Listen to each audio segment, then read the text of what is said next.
There's something dangerous happening out there. And by the time it becomes big enough for you to act, it'll be too late.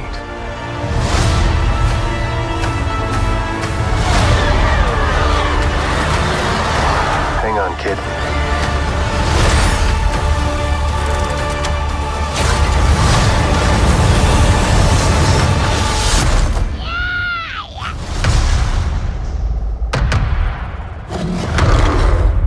This is the way.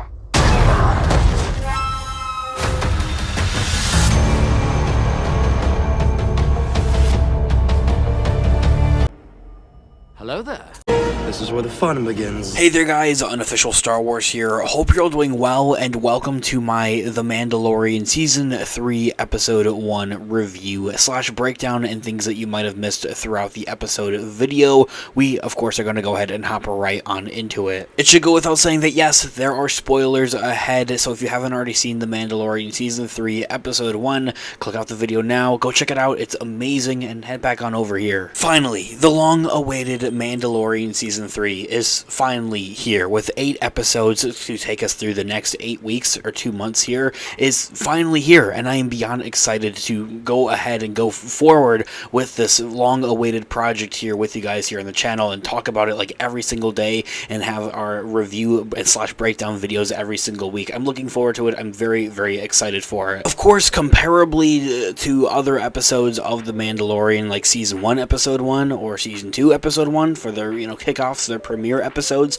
this episode might have not been the most insane or the most thrilling or amazing or anything like that by any of those means compared to it, but yet this episode was still really quite amazing. It featured tons of action and it did everything it was supposed to do with a premiere episode. It set things up for what we're going to be seeing going forward with this season, or at least for, well, right now, for what we're going to be seeing in the next couple of episodes, which would be seeing Din Djarin, the Mandalorian, and Grogu, and whoever might else want to join them on their little quest to Mandalore, or the Mines of Mandalore. Now, I want to take a read from IGN.com and their article. I'll have it linked in the description down below for you guys to check out there as well, with a little bit of stuff that they say and feature here about the Season 3 premiere episode for The Mandalorian. As they read, I'm confused. Bounty Hunters, a guild leader turned High Magistry of the planet Navarro, Greef Karga, tells the Mandalorian Din Djarin. I thought you had complete your mission, but you're still running around with that same little critter. Greef Karga is serving as an audience surrogate to catch up viewers who might have not watched the parts of the Book of Boba Fett that were effectively episodes of The Mandalorian at the same time. But his commentary also gets at the core challenge the Mandalorian faces in Season 3 going forward here. The 2-season-long quest to deliver Grogu to a Jedi who could teach him was both completed and effectively failed at the same time. Successfully failed, if you will. And since Grogu decided he'd rather be with Din than Luke Skywalker. So where do the show and the characters really go now? I mean, this was the point of both Season 1 and Season 2, really at that. The point of this entirety of the show here, really at that. The answer is offered somewhere in The Apostate, which is the title of this episode, Episode 1, Season 3 of The Mandalorian, which is a redemption quest with Din needing to atone for removing his helmet in Season 2 of The Mandalorian, something that we figured out in the Book of Boba Fett. The only way to be cleansed of his sins is in the living waters in the mines of the devastated planet Mandalore. This is explained in the Book of Boba Fett and rehashed at the beginning of Season 3, but not before we witness a thrilling opening fight between some of the surviving Mandalorians and a giant turtle crocodile. This clash shows off just how many Mandalorians have survived Moff Gideon's attack and how well they fight together as a unit rather than just being lone bounty hunters, and teaming up to face a rampaging beast that's nearly immune to most blaster fire and has plenty of nasty moves of its own. Din's new quest requires the help of the Seeress's reoccurring stars, taking him back to where it all began, where he hopes to repair bounty hunting turned nanny droid IG-11. He needs a droid he can really trust to help him explore Mandalore, and somebody that can watch his back, so it's obvious he would choose the one intent on killing Grogu, right? What follows is an effectively creepy scene ripped straight out of Terminator. That's exactly what it reminded me of, with the mangled IG droid droid desperately clawing at its way to get Grogu before unceremoniously being dispatched for yet a second time. However, yet somehow Din still thinks rebuilding IG-11 is a good idea, and to be fair, as a Star Wars fan, I can't completely blame him. As Din tries desperately to return to his status quo, the apostate is focused on how much others have changed as well, not just himself. Navarro is nearly unrecognizable as a thrilling and thriving trade hub of the Outer Rim, a place that's as prosperous as it is peaceful. It's a fragile piece though, however, and Greef briefly tries to recruit Din for Cara Dune's old job as Marshal since she's been roped into the New Republic activities following Gina Carano's firing from Disney. I'll talk more about that in canon and everything that we do know now officially in canon about Gina Carano and Cara Dune's character in The Mandalorian. Navarro still feels like a classic Western setting, however, a place that deeply values its independence and isn't willing to ask the New Republic for help. Navarro really wants to stay, well, independent, its own thing, it's under its own rule, especially with having the Empire being under its control. And that goes for like the entirety of the galaxy really at that when you think about it, so it makes sense that not just Navarro, but a ton of other planets out there, especially in the Outer Rim, wouldn't want any other new control to come over them and take them over, essentially. And in a bit of a, I guess, clever costuming, Greef's cloak of the office, so bulky it's carried by two tiny droids, conceals his blaster, and he's still a fast and sharp shooter like we know and love from Season 1. Nothing's really changed about him. He just gets better dressed, really, each season. He and Din quickly dispatch a group of pirates serving Captain Goran Shard, a new character that will undoubtedly continue to cause more trouble this season, off and on.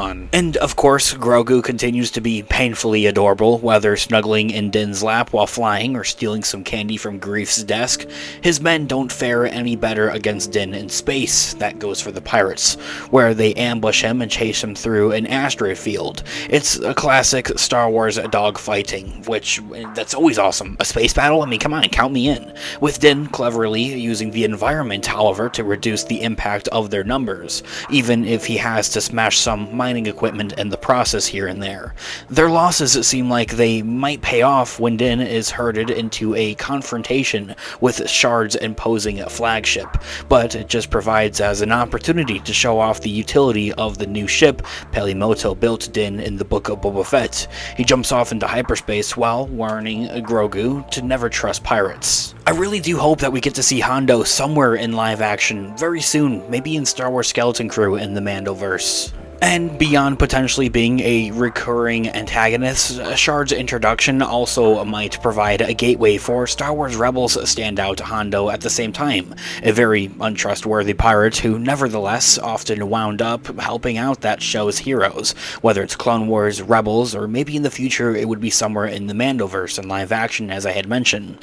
The Mandalorian is already drawing on Rebels by introducing Purgles, a whale-like creature that can travel through hyperspace. We see them briefly, well, Grogu does, when they're traveling in hyperspace towards the beginning of the episode.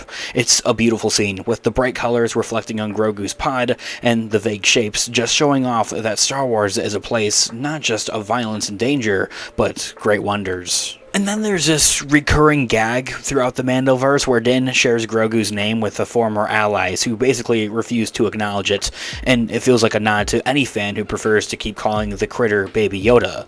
Grogu's best moment is grabbing and hugging one of the Enzalians, which is one of the Babu Frick-like creatures, and from there earning him the name Bad Baby. Hopefully he just wanted to cuddle and didn't plan on slurping the mechanic down like a frog. And while Greef Karga has only prospered and grown, Bo-Katan's world has simply fallen apart. Her speech to Jin about the power of the Darksaber as a symbol and how her movement fell apart without it underscores the burden of the artifact Din now carries. Bo-Katan's not going to challenge him for it, however, but it seems clear that to get his redemption, Din will likely have to finish her mission of restoring Mandalore.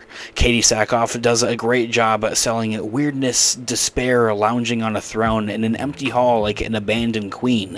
Is something about it. I honestly really liked it, and I want to see more of her, and I think we will see more of her continuing on with Season 3. However, the whole idea of her not wanting to challenge Din for the Darksaber, I think is something that's going to actually surprise us, catch us by surprise at a very unlikely moment, I think, somewhere in this season. It already seems likely that Din's new quest will end up something like his first, with the things he's learned along the way proving very valuable, while the original goal is largely abandoned. His interactions with Bo-Katan have shown Din that he doesn't have to be a part of the Children of the Watch to be a Mandalorian, and he's clearly been questioning his own faith based on his bond with Grogu. There also apparently is plenty of other members of his sect around, and wouldn't be surprising if one of the characters from this episode's opening scene later emerge as a new arrival for Din. The Apostate didn't have a singular big character reveal moment like the introduction of Grogu in the pilot or Boba Fett appearing in the Season 2 premiere, instead focusing on reuniting Din with established characters and kind of getting around the galaxy, seeing how everybody's doing, essentially. But the series has always had a strong memory, and this episode very much feels like it's laying groundwork that will later pay off. Now from there, that is where the article concludes, and as I had mentioned at the beginning of this video, I have this article linked in the description down below for you guys to check out there as well.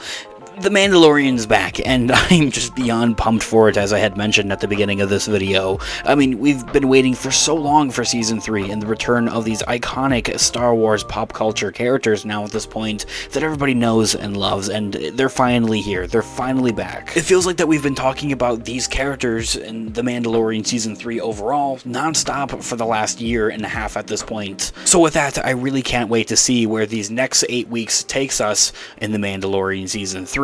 Of course, I would love to hear all of your thoughts and opinions in the comment section down below, some of the things that you might have noticed throughout this episode, and your own kind of review here as well about The Mandalorian Season 3 Episode 1. What do you want to see going forward in the Season 3 of The Mandalorian? I would love to hear all of your thoughts and opinions in the comment section down below. Of course, this has been Unofficial Star Wars. Thank you so much for watching today's video. I'll catch you guys in the next one. Have a great one, guys. May the Force be with you as always. Peace out.